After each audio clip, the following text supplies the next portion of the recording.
Bill, let me introduce another factor here before you start. You mentioned independent voters, and there are a lot of independent voters among Massachusetts voters. Independents have been particularly skeptical of health care. Now, there are other issues in Massachusetts, including jobs, but health care is clearly a major issue in this race. Let me just look at a Fox News Opinion Dynamics poll here that shows us that if you ask people about health care reform legislation, 39% favor, 51% oppose. That has been reflected in poll after poll after poll. How does that affect this race?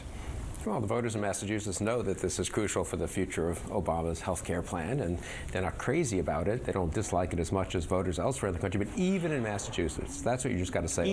Even in Massachusetts, Democratic senators, Democratic statewide officers, all Democratic congressmen, they have to bring President Obama in to try to save this race.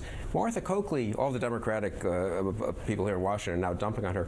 She won the Attorney General's race in 2006 with 73% of the vote. She ran way ahead of the gubernatorial candidate, Deval Patrick. She was widely regarded as their most electable, the safest person for them to nominate.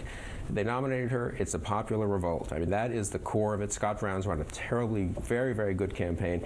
And in that debate Monday night, I think the sentence that will go down, especially if Brown wins, and I think he probably will, but if he can hold off the Democratic assault here this weekend, the sentence that will be remembered is when David Gergen, who epitomizes surely the Washington establishment, said, well, Mr. Brown, I mean, this is Teddy Kennedy's seat, and you oppose his health care proposal.